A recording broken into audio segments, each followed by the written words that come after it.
Should I actually begin this lecture? Hi, I'm Henry Lowengard, and this is my head.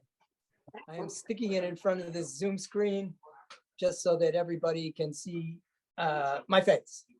But otherwise, this is my presentation, and I'm going to be talking about the history of the Rosendale Cement District after the cement ran out. So let us go. Here's a number of the activities that were going on in various former cement locations. And this is really just like an index. So you don't actually have to read this. I'm going to go and talk about each of these subjects as it comes along. Anyway, so this is the Rosendale Cement District over here, the official National Register of Historic Places Rosendale Cement District.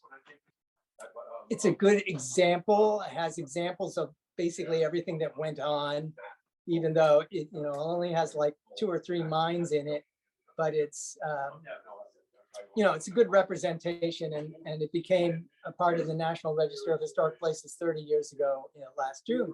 So yay. Over here is a fantastic map of the state of New York's limestone quarries and marl deposits, and these big red dots are all Rosendale mines at the time this map came out, which was in sometime in the 19th century. Yeah, so that's basically what we're talking about.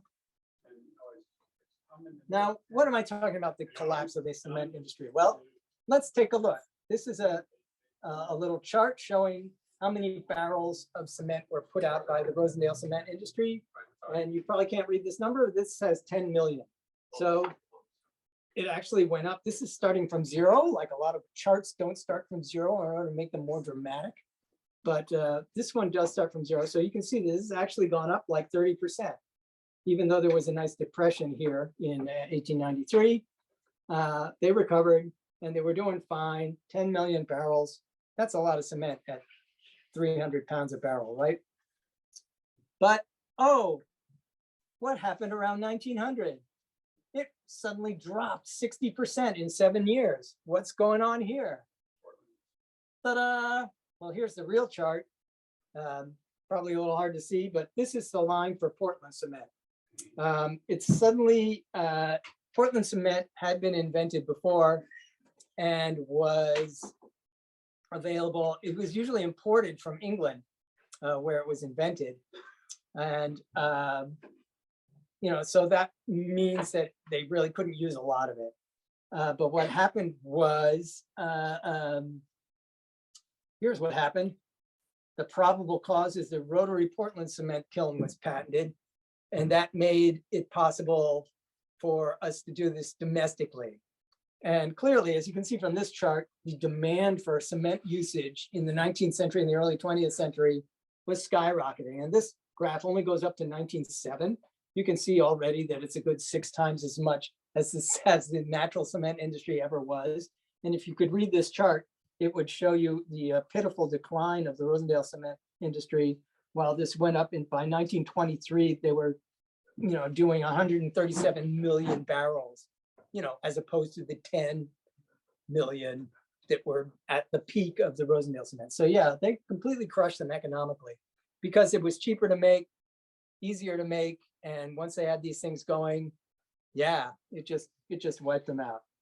And you probably can't read this, but it was really bad.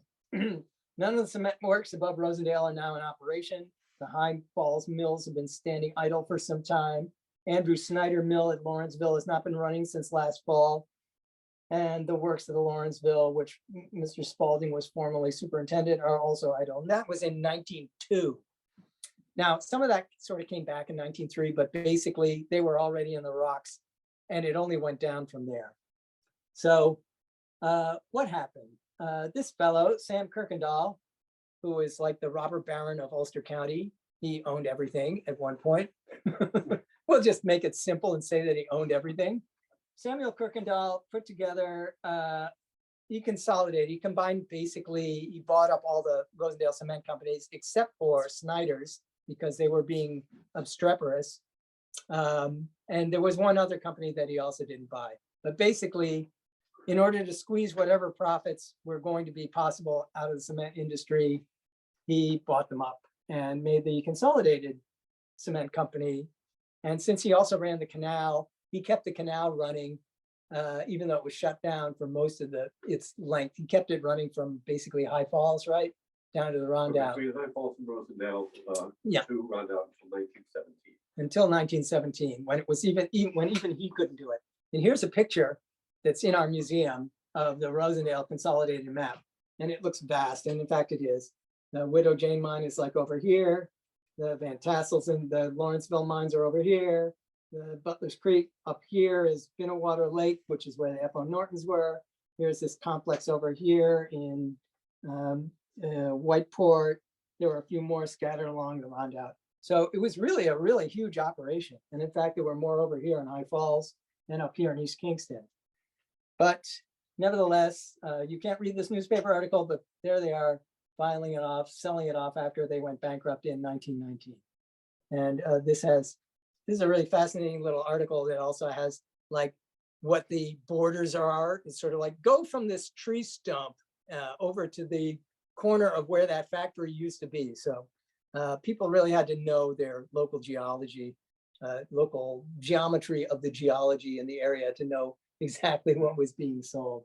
But nevertheless, it basically collapsed. So what happened to these places? Now we get into the meat of the lecture. Well, some of them went back to farming. Rosendale was farmland before it went all industrial, and it could certainly go back. There's a picture here. This is the mill on the Rondout that was Andrew Snyder, the first mill. I think it got rebuilt a few times, but really that predated the cement industry. And in fact, Snyder, when the D&H canal was being put through, obviously there wasn't a cement plant there yet, but he said, oh, we'll let you have our right of way as long as you put the canal slip in, and I can use that for my mill operation. So it was not even the cement thing yet, but that's why there's a canal slip here at the Century House. It's kind of useful. By the way, that's being restored and cleaned up right now. It looks pretty good. You can actually see the canal slip, which normally is obscured by trash trees. All right, so that was one thing, farming. Another really important industry that came in was mushrooms. I have here some patents from Herman and Henry Knaust, and they figured out a method to really sort of industrialize the system of mushroom growing. And there's a special way to cook the compost that it's grown in, what the composition is, how long you wait, how you put the mycelium in. And it's a little technical, but on the other hand, it worked really, really well. And because there were all these idle mines, originally they set up in ice houses, and that got too big. And so as they grew, they took over these idle mines and rented them. I don't know how many were bought outright, and set up these mushroom operations, which look kind of like this. Here's Herman, going through them, but this is really doesn't give you much of an idea. But basically, the vastness of those mines, which were acres and acres underground, nice and damp, nice and dark. If you were a mushroom, you'd be really happy. It was just a huge operation, and they were like the world's largest industrial commercial mushroom creator. And here's their brand cavern. I got a fun little mushroom cookbook that I just put in the museum this year. That's one of my little things. So yeah. And the mine that we most associate with them, which is under Hasbrook Park in Kingston, completely undermining it. It runs from like Delaware Avenue and pops out, has an exit over near the Trolley Museum over on the Strand. That has this incredible air conditioning system, which is geothermal. And apparently the whole thing is run by like 2-3 horsepower water pumps. And so it's like all the air conditioning, climate control in there because of the geothermal mass of the stone and the water in there, could just be completely done in this now would be a really forward-thinking manner. And I think that equipment probably is still in there. You just have to turn it on. Yes. So, Streptomycin, we didn't mention that. oh yeah, the streptomycin. I mean, they were, you know, because they were mushrooms, they also were contracted by the army to go and work on these fantastic medicines, which were brand new then. It was a miracle to have antibiotics. And for all I know, it won the war because people weren't dying out in the mosquito-ridden fields and in the Western Pacific. So yeah, pretty good. So they had a pretty good thing going for a long time. Anyway, I just put this slide in because I'm assuming there's bootlegging. There's this one specious anecdote about bootleggers being in the mines. You know, they're dark, they're abandoned, they're cavernous. If I were, and the industry is collapsing before prohibition was removed, so it was still heavily prohibition era. I don't know, maybe Bill, you know more about bootlegging than I maybe, but I'm just assuming that was going on. There was a lot of illegal alcohol activity going on here in Ulster County. My father educated me. Yeah. All right. He was a bootlegger. He had a speakeasy, and when it became legal, he opened a bar. All right. Yeah, that's basically what happened. It flipped right over, sort of like the marijuana dispensaries now. Okay, now we're all above board. Great. So here is another use for those vast underground caverns.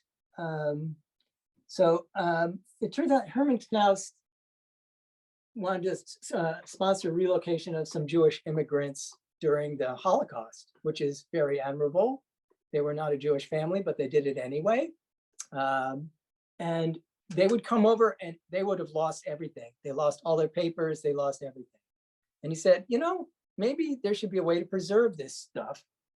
And so this was like the Cold War era was also starting to bloom, which is to say, we're going to lose everything in a nuclear holocaust really soon.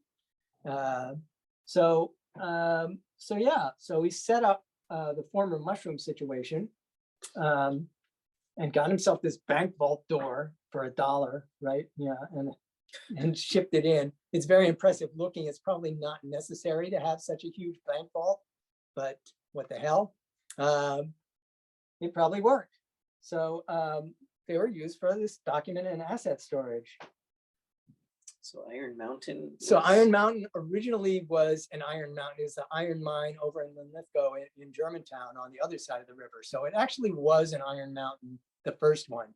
But then they went into all these cement mines, and calling it Cement Mountain, I have a feeling would not be as an exciting name as Iron Mountain. So we'll see some stuff here. And here we have a very nice looking Monet, going into the mine with that exact same door that you just saw. So there it is, being nicely protected. For all I know, it's still in there. I don't know. I have not bothered them, and they probably wouldn't tell me.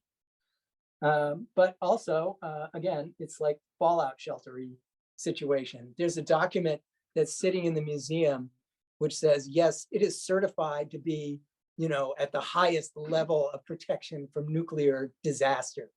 So you could feel really secure if you were in here. And here, of course, is the famous 2-story complex hotel that is built in the beach mine on Binnewater Road, which we all see with the scary looking do not enter Iron Mountain sign. And we have this in the museum where you can really look at it. But yeah, there's a number of meeting rooms, bunk rooms, food storage, maybe showers, probably.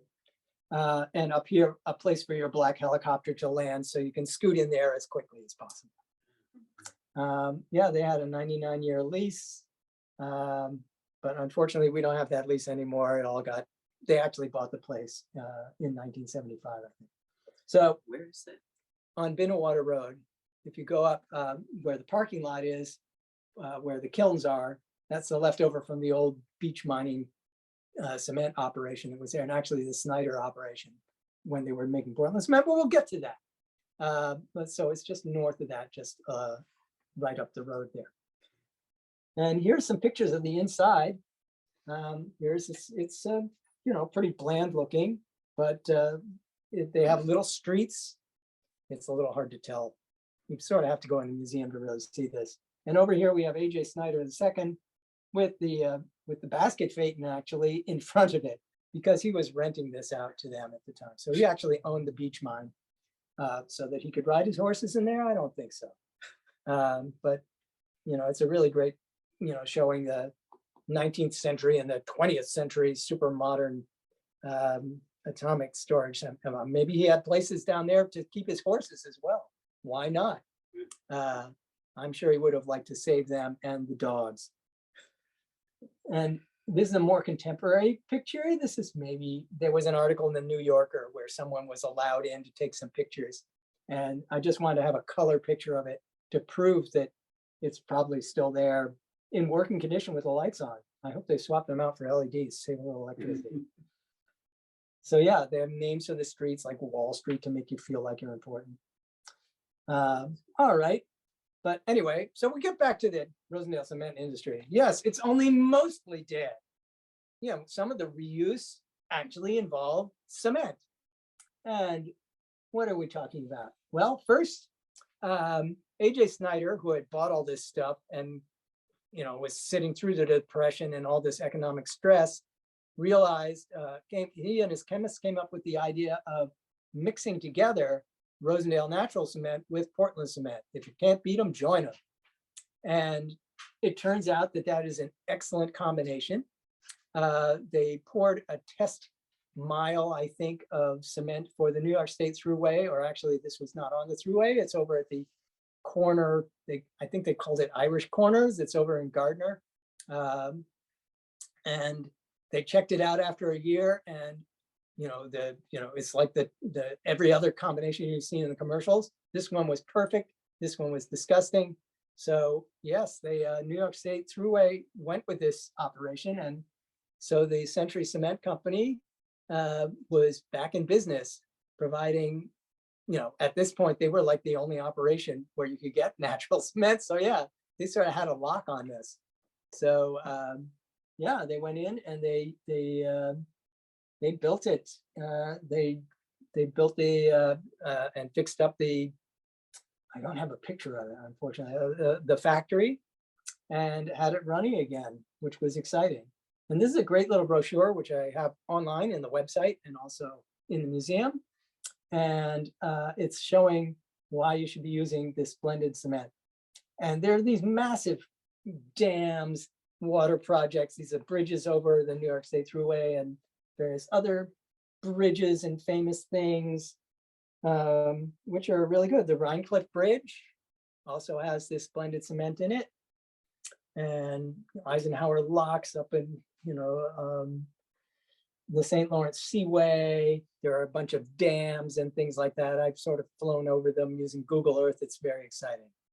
So yeah, there's quite a number of these things, and I have a link here that can show you what that is. And then there's another, yeah, one of the other things that sort of kept natural cement out of the business world was they didn't have any specifications for it after nobody started mining it. And so it was off the radar of people that actually might have had some actual use for it. But around, it looks like, yeah, it says it was discontinued in 1978. But after, the last cement company closed. But later, there were some very, very specific, like artisanal, or I don't know what you would say, bespoke purposes for Rosendale Natural Cement, specifically for restoring historical monuments that needed to have the same cement that they were built with, just so that they wouldn't expand weirdly, and also so it would match the colors and the, and the actual strength of the cement. Sometimes the cement probably was in better shape than what it was gluing together, which had degraded over time. So there were a couple of really big projects that are using natural cement, even in the 21st century. And And here's like the Freedom Cement Company. It has a logo that is suspiciously like the logos that were used for Century Cement. And it's actually, I guess they mine it as an on demand, on as needed, process, because who could keep a whole bunch of barrels of natural cement around these days? All right, they're not barrels or bags, but you get the idea. I think they still measure them in barrels, by the way, even if they're not using actual barrels. So here they are, restoring Fort Jefferson down the Dry Tortugas. And there's this online, I think I will share this presentation online after I'm done, and you can click on some of these links. But there's a really nice documentary on the work they did down there. It's tremendously difficult. This is, really, plopped in the middle of the Gulf of Mexico, 70 miles off of Key West. It's really like nowhere. But it was a vast, I guess, money sink in the 19th century, and it probably remains that way here in the 21st. Yeah, but a lot of work. And all right, now what other stuff? Well, it turns out that after the Lawrence Cement Factory went down, Binnewater Ice Company used it as its headquarters. So, another industry sort of took over, and it's right on Fifth Lake, which was a good ice harvesting lake. And they really had an operation. They would cut it up on the lake and then send it over to their ice house, which is over on Greenkill Avenue in Kingston. They already had the rail spur. Why not? So it was a pretty good operation for a while. I don't think it lasted very long, though, because the refrigerators were starting to come in. The use for industrial ice kind of tanked in the way that the use of Rosendale Cement tanked. But, for a short while, this building here, I'm pretty sure, was the one that was being used as their headquarters.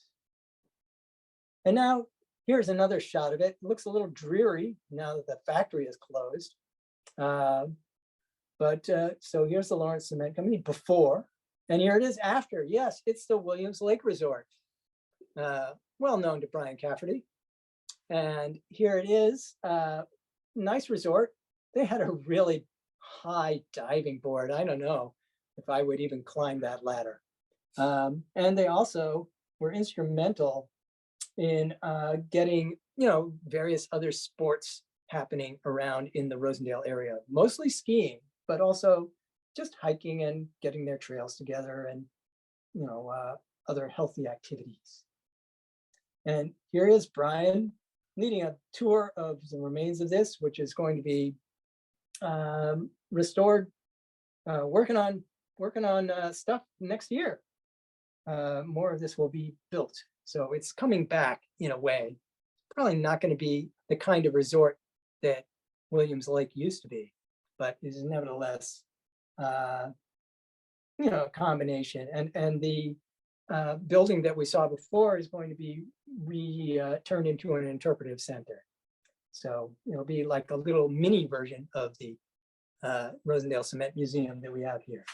Probably duplicating everything and taking stuff from our museum to stick in there, but we'll see. Yeah, and here's the Jopenberg Mountain Ski Resort. Oh, look at that. Don't you want to go skiing there? So that got set up. That was a Williams operation. It has a little spurty, but it got restarted. They used to actually, at one point, they ran it in the summer. They may have only done that once for a competition. So they put up hay bales and a lot of borax, and people had to ski on that. I don't know, some people, but anything for a buck. But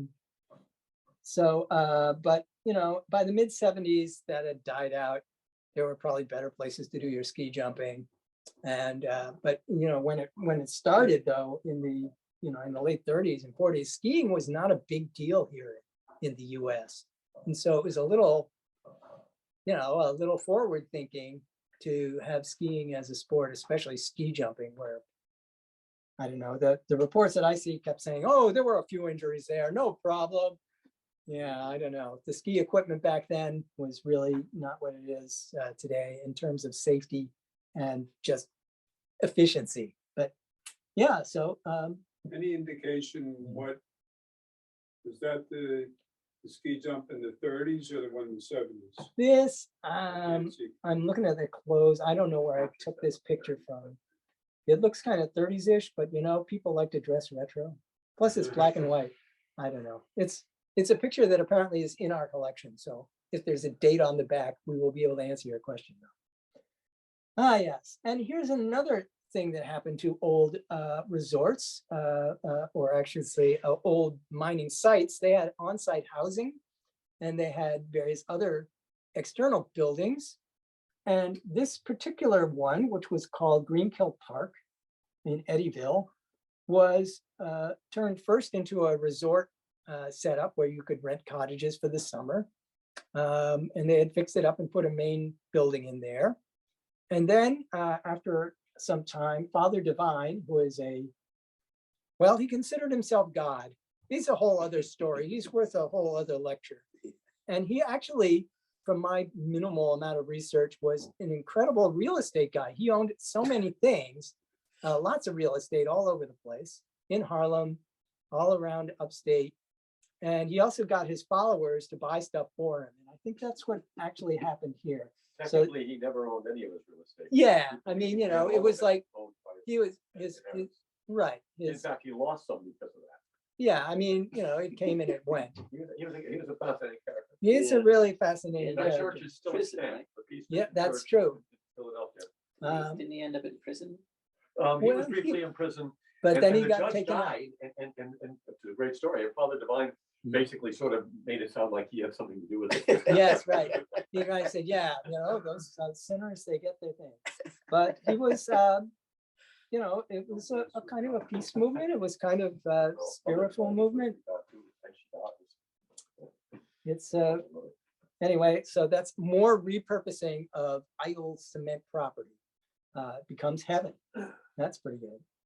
Now, here's another thing. I found this little article about, you know, the underground reserves of water. We all know from the Widow Jane mine that most of it is underwater and it always had to be pumped out. Well, that's water. And sometimes you need water for water purposes. And in fact, yes, this article is describing A.J. Snyder II pumping water to Rosendale from his lime quarry in Tilson, which was another reuse. It wasn't really reuse. I think that was always a lime quarry. In 1967. So I'm not quite sure where Rosendale gets his water from now or how that works, but apparently they were running low and he supplied it somehow out of his copious amount of water in his mine. So what does that mean? That leads us right here. This leads us to Turco's. The Turco brothers bought the Butler's Lock mine, which is 2 mines down the road from us. And here's a nice, beautiful tank. They can fill those tanks up really fast and put that right into your pool. So that's, you know, water. Water is being mined. Technically, if you look at the tax map, it says, yes, this is a water mine. So yeah, and they put it in this product as well. Indeed, that's adaptive reuse, as my caption that you can't see says. So yeah, there's probably some of that Turco water in Widow Jane whiskey, which is, you know, gives them a chance to, we got them to change their thing to say, we're getting water from the Widow Jane mine from the fabled Rosendale watershed or something like that, which is more accurate, but still lets them call it Widow Jane kind of, which is fine. Anyway, so speaking of Turcos, here it is today, and here it is in the Projectionist in 1970. It's exactly there. If we were trying to figure out what that is, you can see that on archive.org. It's a very silly movie, kind of a fantasy.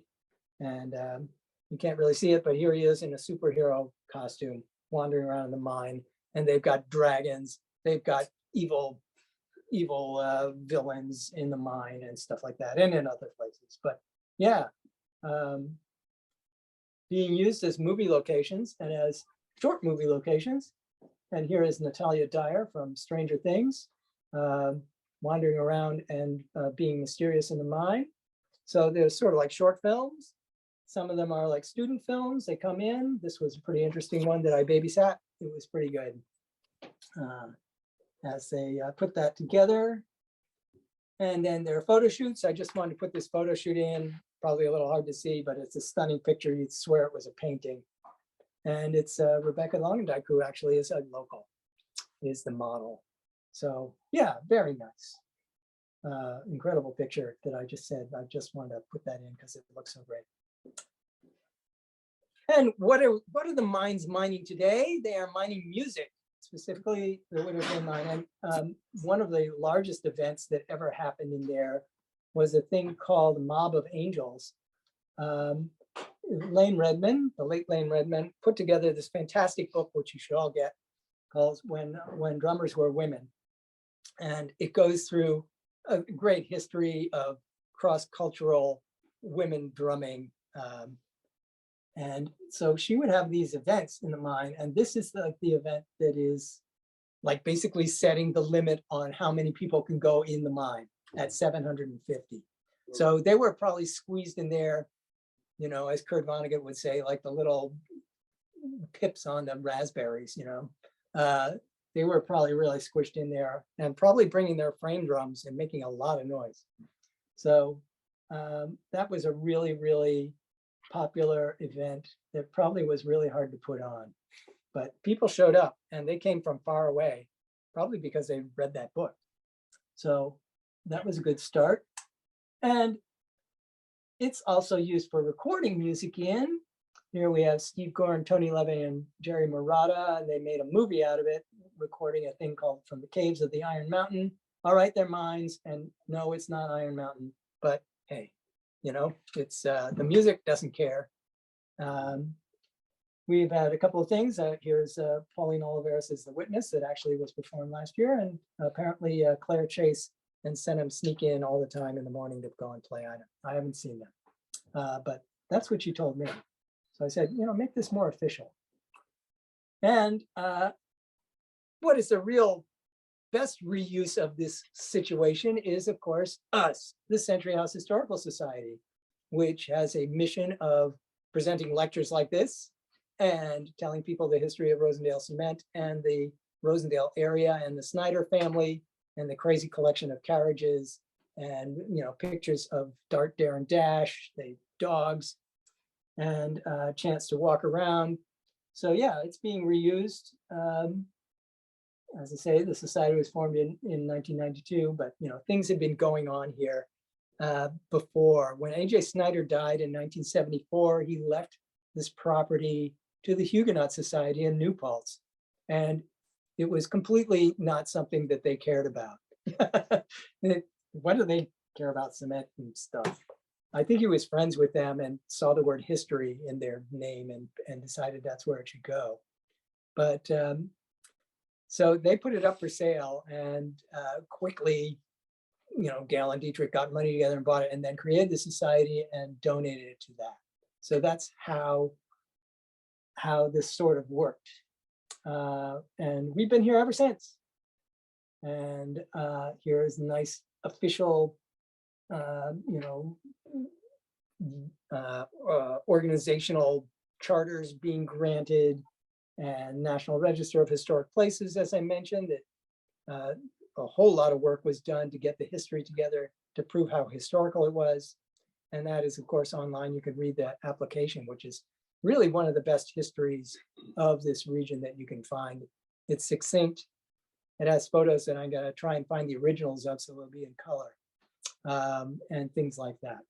But a good description of all the ruins and all the original structures and companies and things that are in this little corner of the Rosendale Cement District. Yeah, and so here we are. We are here. There's the museum. There's some carriages. There's the gate. There's our new sign. Come on down and visit. Yes, there we are. Cementing history and the arts. We're working on, obviously, doing more events. We have this, a number of things in the cemetery on top of the mine, which I'm gonna go and do a better version of the history of. And currently we have an on-site sculpture exhibit which will be up until the end of next year. So as you walk up and down the trail, you'll see strange wooden creatures. You'll see ships in bottles. You'll see little floating rocks and a number of other things just spread all over the site. So while you're walking your dog or just out for a stroll in the rain, you can go and check out this sculpture, the sculpture show curated by Jeff Benjamin. And that's us. The Rosendale Cement lecture is kind of done. If you have questions, unmute yourself and I can try and make up an answer. Hi, Henry. Yes. Can you hear me? Hi, Brian. What's up? Yeah, somebody asked a question earlier about the ski jump at Joppenberg. That was the first iteration of the ski jump. It was in the 30s and 40s, that picture. Okay, great. Yeah, I mean, the ski jump area has grown over, so you can't even tell where the ski jump was, I think, right? It's hard to know where it is, although there are some very distinct, if you know what to look for, you can tell where it roughly was. And if you're willing to brave hiking down a little bit from the top, there's still some remains of the run out of the ramp structure, the wooden structure. Ooh, that's exciting. They launched. I like that. I like the trail up to the top because you look down on the trestle, which was very exciting. Yeah, from that side. The Yeah. Jump was on the back side. That's what I sort of figured. It's a rather large hill. Plenty Yeah, of room and for, one of its biggest problems was that it faced south. So they always struggled to be able to have conditions that were suitable for jumping. But I am happy to say that as a local Rosendale resident, I got to see 3 or 4 of them when I was a kid. So they were that's exciting. Bill, did you see any? He is Yeah. nodding yes. In the 70s. Mhm. Yeah. Wow. And it was always, everybody held their breath for the for weather. But usually the closest they got to snow was a layer of ice. And I think that might have been the last jumps they had because it was suicide. Yeah, I was reading some articles saying, "Oh, the hill is a little fast today." Yeah, that's a nice way of putting it. I remember one year they held the jumps, and it was often a massive mud fest, which Bill will remember as well. The parking lot just turned into this massive sea of mud.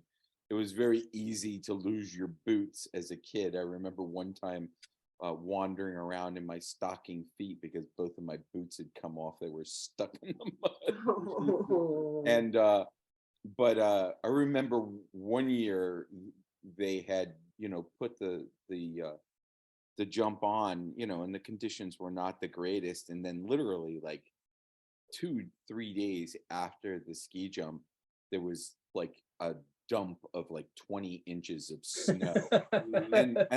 and I remember it because a bunch of us from Tilson all got together and said that the hill at Joppenberg's got to be perfect for tobogganing. So we all went down there with our sleds and our toboggans to try and toboggan down that, the head wall where all the jumpers would jump.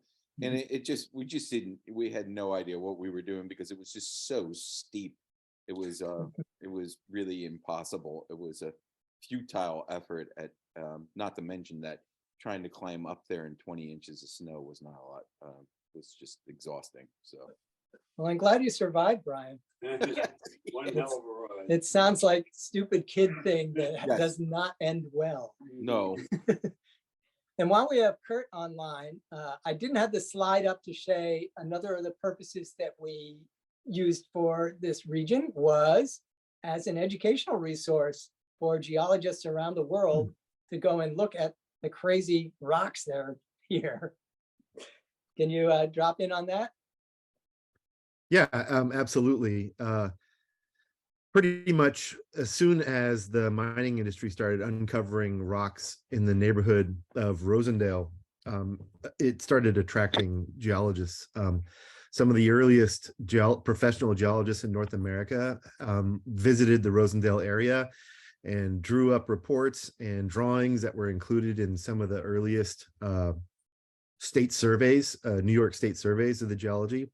And then educators started bringing their students there because, of course, some of these first professional geologists that visited Rosendale were also teaching on the side. So very quickly, they started dragging students to these areas.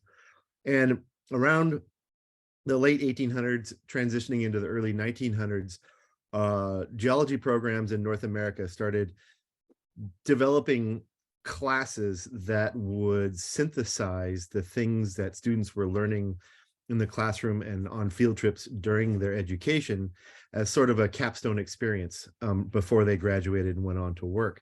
These are kind of informally referred to as field camp in the geology or geoscience communities. And actually the Rosendale area was the location of one of the earliest field camps that I know of in North America.